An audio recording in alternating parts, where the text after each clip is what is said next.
ក្បាច់ល្អបាទมันខុសពីឌឹមសារុនទេបាទកូនសិស្សរបស់លោកគ្រូស្វាយសុខុន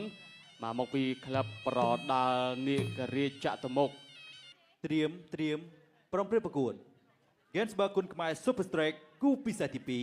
2ទឹកទី1បាទទស្សនិកជនជាទីគោរពនិងជាទីមេត្រីស្វាគមន៍មកកាន់ការប្រកួតគូពិសេសទី2បាទបង្គោលក្រហមគឺកីឡាករខាងពិសិដ្ឋនិងកីឡាករបង្គោលខៀវគឺកីឡាករឌឹមសារុនបាទចូលភ្លាមអូហូបាទរៀបទៅនឹងអោបឲ្យទាត់មកជើងស្ដាំទាត់មកហក់ទាត់អីយ៉ាបាទកាត់បានល្អមែនទែនបាទរបស់ខាងពិសិដ្ឋទៅលើឌឹមសារុនបាទទាត់ក្រោមមកជើងទៀតបាទចលោតតក្រោមថែមស្ដាំតតស្ដាំចាប់ជើងបានតតស្ដាំមកជើងទៀតដល់ចូលវាយឆ្វេងស្ដាំតតក្រោមរបស់កីឡាករខាងពិសិដ្ឋចូលកប់កែងស្ដាំមួយបាទឌឹមសារុនអូយបាទសារុនថយធាក់ស្ដាំទល់របស់សារុនពិសិដ្ឋឯនេះកាត់ទៅពីដើរចូលហើយដើរចូលទៀតកែងតតស្ដាំមួយក្រោយផុតបាទបាត់ពិសិដ្ឋអ្នកទាំងពីរមិនជាលើខ្វះគ្នាឆ្ងាយពេកទេបងប្អូនបាទផាកផាយគ្នាអាចល្មមប្រកួតគ្នាបានបោះជង្គង់បាទពិសិដ្ឋបោះជង្គង់ឆ្វេងចាប់ជើងបានបោកណែបាទលោកកញ្ញាកដាប់ទីតាំងគីបាទជាតាំងគីឲ្យប្រកួតជាបន្តវាយឆ្វេងស្ដាំពិសិដ្ឋចូលតឆ្វេងវាយដល់ស្ដាំភ្ញាច់កែងមួយសងទៅវិញទៀតបាទរបស់ខាងពិសិដ្ឋកែងរបស់ដៃណែបង្គោលខៀវបាទឌឹមសារុនបាទសារុនម៉ូតសក់ក៏ស្អាតដែរបាទឈោតមកឆ្នោតចូលវាយកែងគប់មួយអាយ៉ាដូរកែងអោតលផុតកែងឆ្វេងថយផុតទៀតបោះជង្គង់មួយហោះបាទជង្គង់ហោះអើយបាទតែវឡាវាយកែងរបស់ខាងពិសិដ្ឋបាទកែងរបស់សារុនឬចង់លេះឡាទឹកមួយអើយបាទ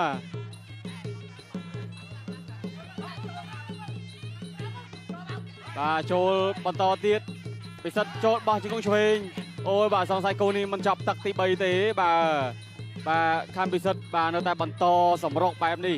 បាទខ្លាចតែពិសិដ្ឋក៏សម្រុកទៅទឹក1ទៅទឹក2ទឹក3ក៏រៀងដកចិត្តតិចក៏ថាបានដែរបាទចាប់កាច់អាយបាទស្រាវមែនទែនចូលចាក់ជង្គង់បោះទៀតអូយបាទធម្មតាទេបាទខាងពិសិដ្ឋនេះបាទចូលបោះជង្គង់មួយបាទធ្វើឲ្យឌឹមសារុនបង្គោលខៀវគឺហាក់បីដូចជារៀងចុកឆ្អល់ដែរហើយបាទតាំងពីដើមទឹក1ដល់ចុងទឹក1តោះស្ដាំមកជើងទៀតតតកាច់តោសងវិញពីសារុនដែរតតក្រោមរបស់សារុនអាយ៉ាបាទតតក្រោមរបស់សារុនវាយកែងចូលអូកែងមួយទៀតរបស់ខាងពិសិដ្ឋកែងឆ្វេងរបស់ខាងពិសិដ្ឋកែងរបស់សារុនតតក្រោមរបស់សារុនចូលកែងរបស់ខាងពិសិដ្ឋចង្គង់ចាប់ទឹកទី1ហ្គេមស្បើគុណខ្មែរ Super Strike គូពិសេសទី2ទឹកទី2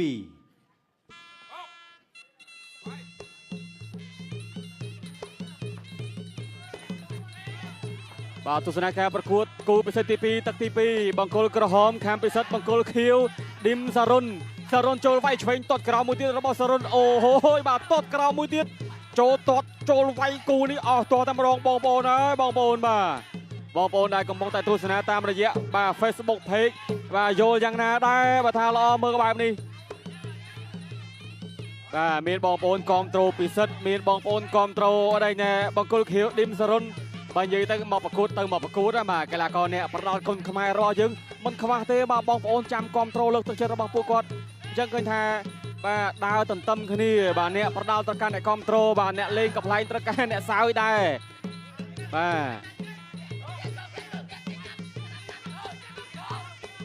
ាទចូលតតក្រោមតតឆ្វេងរបស់ខាំពិសិដ្ឋកូនសិស្សរបស់លោកគ្រូបឺតខាំឌឹមសារុនកូនសិស្សរបស់លោកគ្រូស្វាយសុខុនចូលបោះជង្គង់ឆ្វេងស្ដាំរបស់សារុន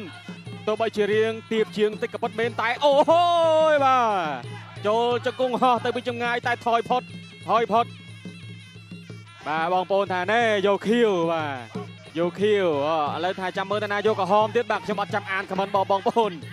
ដាក់ចូលវាយចលោតតក្រោមមួយទៀតរបស់សារុនខាងពិសិដ្ឋដាក់ចូលបោះជង្គង់ស្ដាំពីខាងពិសិដ្ឋជង្គង់ឆ្វេងបាទសារុនថយតឆ្វេងមួយបាំងចប់ តើឡើយជង្គង់ឆ្វេងមួយទៀតបួងក៏បានជង្គង់ស្ដាំចាប់ជើងបានលោកកញ្ញាកណ្ដាលជាតាំងគៀក៏ចូលមកចាប់ញែកទាំងពីរអូយបាទ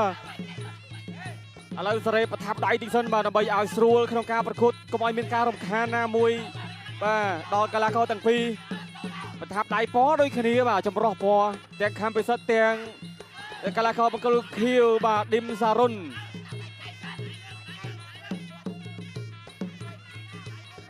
បើនិយាយពីចំហចង្វាក់វីរបស់អ្នកទាំងពីរស្អាតណាបងប្អូនអើយបាទអ្វីទៅតែគេថា18 19ឆ្នាំហើយបាត់ពិសោធន៍តិចបាទវីបានប៉ុណ្ណេះខ្ញុំថាល្អបាទអីយ៉ាបាទរៀងចង់រេរៀងចង់វែងដែរបាទចូលដៃមួយសារបស់បាទឌីមសារុនចូលតជើងក្រោមខំពិសិដ្ឋនៅតដើរចូលវិញដើរចូលឆ្វេងស្ដាំមួយទៀតថយផុតលោកបៃចូលពួតទឹកអូយបាទសារុនចង់អស់ដែរបាទទាត់ក្រោមមួយចាប់ជើងបាន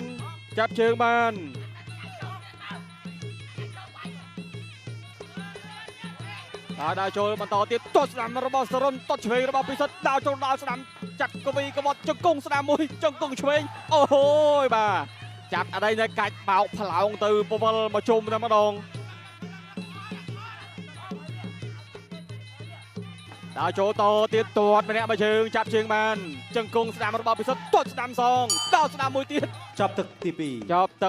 2 Gensburg គុនខ្មែរ Super Strike គូពិសេសទី2ទឹកទី3ជាទឹកផ្ដាច់ព្រាត់បាទទស្សនាការប្រកួតទឹកទី3ដែលជាទឹកផ្ដាច់ព្រាត់ពុកម៉ែបងប្អូនទស្សនិកជនបាទសាកទាយតែមើលចាប់ទឹក3ណាឈ្នះណាចាញ់បាទខ្ញុំជឿថាបងប្អូនអាចទាយត្រូវតែក៏មានបងប្អូនខ្លះអាចទាយខុសដែរបាទឆ្វេងស្ដាំអូយតតស្ដាំបាទទឹកទី3នេះឌីមសរុនហាក់បីដូចជាមានកម្លាំងខ្លាំងមែនទែនបាទសម្រាប់ដើមទឹកគីឡូពីពិសិដ្ឋដល់ចូលវាយស្ដាប់ចូលពេញឆ្វេងស្ដាប់ចូលពេញបាទសរុនពិតជាមិនអាចមើលស្រាលបានទេបាទដល់ពេលដែលគេថាវាយូរទៅកាន់តែល្អទៅបាទកែងរបស់ពិសិដ្ឋលឹបផុតទៀតអូយបាទពិតជារហ័សសរុនរហ័ស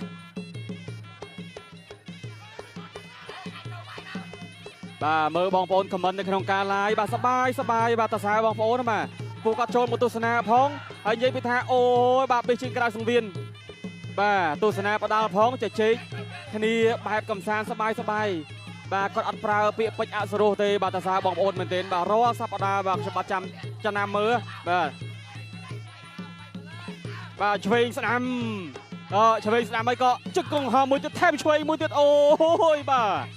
ហើយណែសរុនជាមួយពិសិដ្ឋនេះបើថាប៉ះគ្នាលើកទី2ក៏មិនស្ដាយដែរបាទក្នុងការផ្ដល់តម្លៃខ្លួនឲ្យអ្នកទាំងពីរល្អលោកកញ្ញាកដាលកំពុងតែប្រាប់ទៅលើសរុនបាទក្នុងការចាប់ផ្ដួលដៃគូតស៊ូណាមួយដោយខុសលក្ខន្តិកៈបច្ចេកទេសបាទពេលខ្លះក៏រីកជ្រោបន្តិចតួចបាទក៏មិនមានការបណ្ណៃទេបាទក៏តែប្រាប់ផ្ទាល់មាត់ដើរចូលដល់ទៀតសរុនវាយស្ដាប់ចូលពេញមួយទៀតវាយជាមួយរបស់ឌីមសរុនដើរចូលឆ្វេងមួយថែមស្ដាប់ចូលពេញមួយទៀតអាយបាទស្ដាំរបស់ពិសិដ្ឋក៏សងទៅវិញដែរទាត់ស្ដាំរបស់ពិសិដ្ឋសងទៅវិញរបស់ឌីមសរុនកែងត្រង់កន្លែងនេះបាទលោកកញ្ញាកដាលចាប់ញែកទៅទាំងពីរអូយបាទ50វិនាទីចុងក្រោយទឹកទី3លោកដារិចស្ដាំចូលល្អតែមិនសូវធ្ងន់ទេបាទស្ដាំរបស់សរុនទៅលើពិសិដ្ឋដើរស្ដាំមួយទៀតជង្គង់ចាក់ចូលឆ្អឹងជំនីអូយបាទយ៉ាងមិនថាហាត់ឲ្យពេញមិនថាហាត់មិនពេញបាទត្រូវកន្លែងណាក៏ងាយស្លាប់ដែរប៉ុន្តែហាត់ពេញដូចគូ1គូ2នេះចឹងបាទណែនណាស់ណែនមែនទេ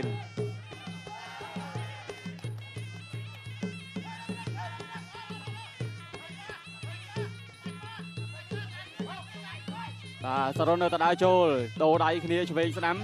ទាត់ស្ដាំ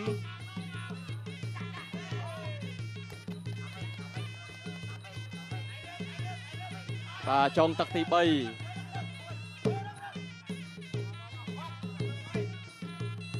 ាទដើរចូលទៀតវាយស្ដាំកែងមួយចាប់ទឹកទី3